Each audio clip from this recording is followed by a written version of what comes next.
Exam जो cancel किए गए, अब फिर से वो एग्ज़ाम किए गए, लेकिन अब कुछ कह रहे हैं कि इसको हेल्ड रखो, कोई कह रहा है कि कैंसिल हुआ है, तो क्या कहेंगे आप इसमें?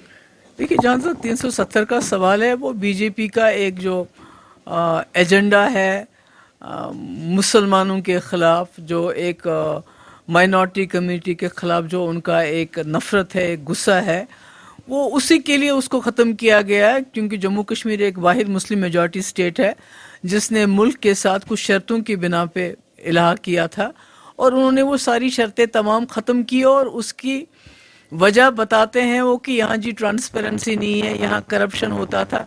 और आपने देखा कि पहले तो यहाँ पर सबसे ज़्यादा अनएम्प्लॉयमेंट जम्मू कश्मीर में, उसके बाद अगर कोई नौकरी होती भी है तो उसके इम्तिहानात जब होते हैं तो उसमें धांधलियाँ होती हैं, उसमें करप्शन होता है। अभी तक जो भी 3 इम्तिहान हुए, चाहे वो सब इंस्पेक्टर हुए, चाहे वो जल शक्ति में हो गए, चाहे वो FAA के हो गए, तो हर में जो है बाद में पता चला कि बहुत बड़े पैमाने पे करप्शन हुई है और उनको कैंसिल करना पड़ा। आज ये भी अजीब है कि एक कश्मीर कोर्ट का एक फैसला आता है, जम्मू कोर्ट का दूसरा फैसला आता है, तो एग्ज़ाम होने के बाद जब रिज़ल्ट को आप विदहेल्ड रखेंगे, तो आप खुद ही सोचिए कि उन जवानों का जो इसमें इम्तिहान में हिस्सा लेंगे, वो किस तज़ब्ज़ुब का शिकार हो जाएंगे, उनकी हालत क्या होगी। तो ये बिल्कुल वो है जो जो इस वक्त हालात हैं जम्मू कश्मीर के, वो बहुत ही बद से बदतरीन होते जा रहे हैं। कोई जवाबदेही नहीं है। अगर किसी धांधली हुई तो किसने धांधली की? आपने छोटे छोटे मुलाजमों को बरतरफ किया। जो इसमें बड़े लोग मुलवस हैं, जो इसमें पॉलिटिशियन मुलवस हैं, जिनके कहने पे इतना बड़ा कांड हुआ, तो उनके खिलाफ कोई एक्शन नहीं हो रहा है। तो ये अंधेर नगरी चौपट राजा का मामला चल रहा है इस वक्त। ये तो सारा ऐसा ही है। बिजली की हालत देखिए, बिजली हम पूरे मुल्क को बिजली देते हैं। सबसे ज़्यादा बिजली जो है जम्मू कश्मीर से जाती है NHPC के पूल में, और हम ही लोग अंधेरे में, अभी ठंड में हम यहाँ ठिठुरते हैं, और जम्मू के लोग गर्मी में गर्मी से मर जाते हैं। यहाँ आप हीटर लगाने पे बैन करते हो, दूसरे जो गैजेट्स हैं उन पे बैन लगाते हो, और उसके बाद जो थोड़ी बहुत बिजली होनी भी चाहिए थी वो भी नहीं होती है। तो लोग जो है सर्दी से ठिठर रहे हैं, बहुत मुश्किलात का सामना कर रहे हैं। और मैम, इलेक्शंस की बात आती है, क्या PHGD और जो इकट्ठे इलेक्शन लड़ेगी, या नेशनल कॉन्फ्रेंस ने इससे पहले रेजोल्यूशन एक पास किया देखिए, है? मैंने कई बार बोला है कि PHGD इलेक्शन लड़ने के लिए नहीं बनी है। PHGD एक बहुत बड़े मकसद के लिए बनी है, बहुत बड़ा विजन है, बहुत बड़े नज़रिए के तहत हम सब लोग इकट्ठे हो गए हैं। वो है जो जम्मू कश्मीर में इस वक्त मुसीबत है, जो जम्मू कश्मीर में इस वक्त जुल्म है, सितम है, उसके खिलाफ इकट्ठे होकर एक आवाज़ उठाना।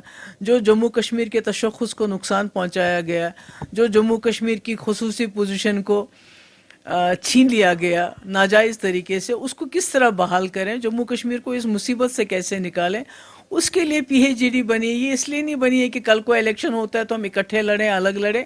उसके बारे में कोई फैसला नहीं हुआ है।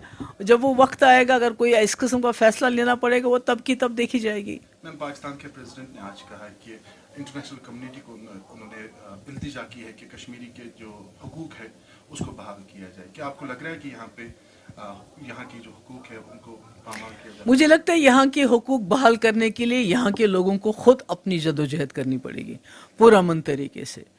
आप देखते हैं फ़लस्तीन का मामला कितने सालों से लटक रहा है, तो कौन सी इंटरनेशनल कम्युनिटी आके उनकी मदद कर रही है?